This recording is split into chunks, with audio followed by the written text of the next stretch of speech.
Hello folks, my name is Ron Pratt. I'm a mathematics professor here at Fresno Pacific University, and I've been kind of teaching myself computational quantum mechanics. And what I'd like to do here is use the Mathematica software to go through the HartreeFockH self-consistent field setup and solution for the hydrogen molecule. I've kind of been teaching myself this, and my number one textbook has been Szabo and Osland. And I'm going to be going through the numbers that are generated starting on page 159 of Szabo and Osland. Now, I have up a 6-part video series on the hydrogen helium hydride ion, which is quite similar to this. So I'll skip over some of the details in here that are given in there. I'll try to go a little faster over this, but again, I'm going to be starting on page 159 of Szabo and Osland, and we should be able to duplicate the numbers that he gets on those next few pages. On page 146 of Szabo and Osland, he gives a 12-step algorithm, and I've numbered the sections of the Mathematica code here 1 through 12 to follow along with that. So let's get started. Let's run these things through. I'm going to go through this fairly quickly here. We got 2 electrons in our system. We're doing a minimum basis set, so we'll set k equal to 2. That's the variable that is used in the textbook, so I'll call it k as well. We're doing an STO3G, so L will be 3 for this. Okay, we'll load up the Pople coefficients for STO3G. Get the zeta values from page 160. We will scale and normalize these. Again, all these equation numbers are referring to equations or pages in Szabo and Osland, so I'll refer you to those if you want to see more about them. We have them scaled right, and then what I like to do is compare my Gaussian approximation with my Slater orbital that I'm trying to represent here. So you can see here a bit of a gap here for low values of R. That's to be expected with an STO3G. An STO6G fixes that up quite a little bit, but this is good enough for illustrative purposes. And mainly seeing the picture here just shows that we most likely typed in the values correctly. Here's for the other atomic sites. Scaling is different, but we see the same thing. The die-off at long distances is very good, but for very small distances there's a fairly good size discrepancy, or that's to be expected when you try to take linear combination of e to the minus x squareds to represent an e to the minus x kind of thing. So it looks good. We'll go on. I'll move on to step 2 now of the procedure, which is generally the longest step, where we calculate the 1 electron, 2 electron integrals. But as I mentioned in the earlier series, the good thing is you only have to do this once. Once it's done, the values don't change. So we'll go through and do that. Again, the lovely thing here in Szabo and Osland is he actually gives you equations to make these calculations found in the appendix A9, A11, and we'll use those. Very few references and very few YouTube videos actually give you these equations for actually making the calculations. So I'm very glad I discovered those in the appendix of Szabo and Osland. I'm going to use them here with gratefulness. Okay, we should have our things calculated. We can start comparing numbers now. So I'm switching over here on page 160 of my Szabo and Osland textbook, and I'll calculate now my overlap integral, and that compares nicely with 3.229 on page 160 of Szabo. Take the kinetic energy matrix, just compare that there. It looks good. I'm on the top of page 161 of Szabo and Osland. Electron nuclei attractions for each site looks good. This is 3.231, 3.232. Seems like we're good there. For that, we can put together our core Hamiltonian.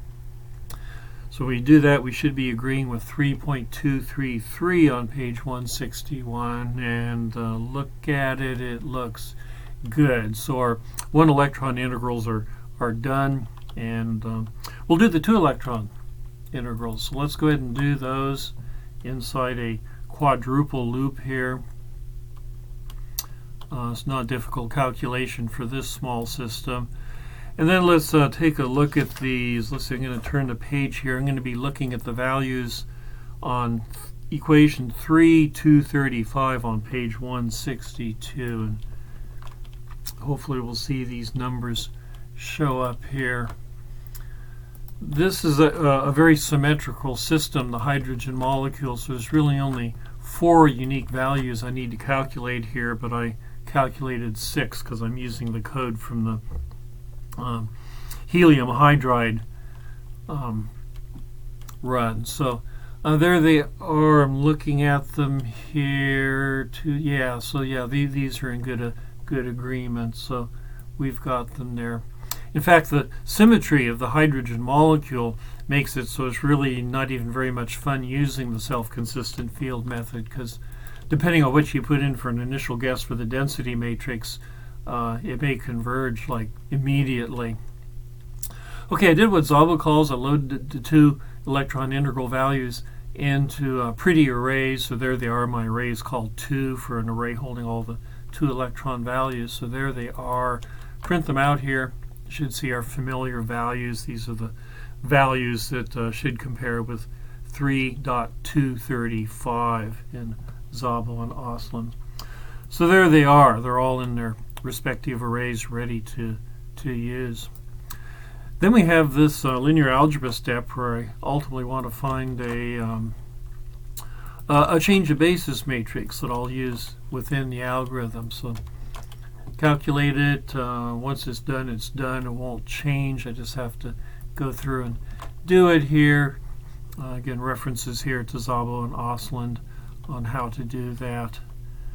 And there we are, X matrix, our change of basis matrix. It's done. And I guess I don't see this in the textbook to compare, but hopefully it's okay.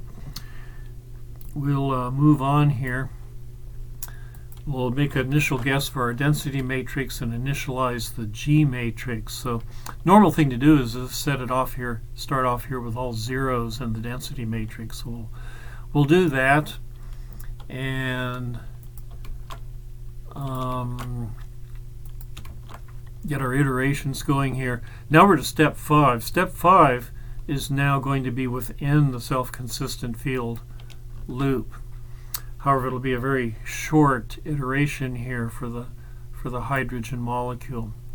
So we'll do step 5, step 6. Again, these are coming off of page 146. Szabo and Oslin will go through and do these. 9, 10, we're now inside the loop. And 11, we've gone through once now. You can see we have a large error, 0.6026. So we need to go through and do one more iteration. So we'll come back up here to step 5. We'll do a second trip through. And if I remember correctly, for the hydrogen molecule, the second step here does it. It converges almost instantly. So it's really not as much fun watching it converge as it is for the helium hydride ion, but it's fast there. So yes, and now the error is 0, the electronic energy negative 1.831. So it converged in one giant fell swoop there. So unusually fast convergence due to the symmetry of this molecule, but it's okay. It's good. It's done. So we did converge. In Szabo and Oslin, he doesn't even run through the self-consistent field calculation for this. He just uses some analytic equations for calculating the values. So we'll do that too. We'll take our self-consistent field values we have here and compare them with analytic equations that you get for the hydrogen molecule. The helium hydride ion, you don't have the symmetry and you don't have analytic equations to do these calculations. So you're totally dependent on self-consistent field then, but here we can do both and compare them. So hopefully we won't be disappointed here. Pull off the eigenvalues we had there. The nuclear energy is just a constant because we're assuming the Born-Oppenheimer approximation here. The nuclei are fixed, they don't move, so it's just a constant for the whole run here. But I'll add that to my electronic energy to get the total energy. And we should be agreeing now with values given in exercise 327. That's on page 164 of Szabo and Oslin. So it looks good. We are in agreement there. It's calculated using a couple different equations that are in there. Add our nuclear repulsion term, and we should get negative 1.1167 atomic units. So good, we got that. That's good.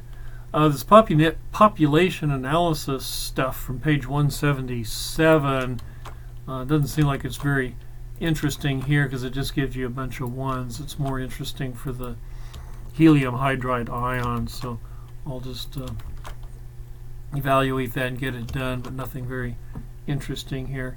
We can set up and solve the so-called secular determinant using the Fock matrix that we have, our converged Fock matrix. So this is a calculation you don't see in Szabo and Oslin, but it should give us good familiar values. So there they are. Those values are, this would be equations 3, 244, and 245 that he calculates analytically. So there we are. We should see those again too. I'll store them up in a couple of variables there.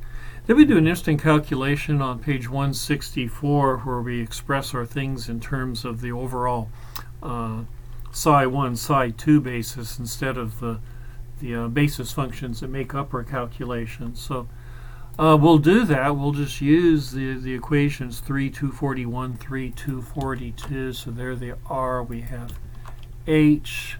Are we in agreement there? Looking at the bottom of 164 minus 1.2528. Yeah, we're good.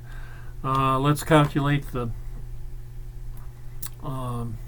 these psi coefficients, J coefficients.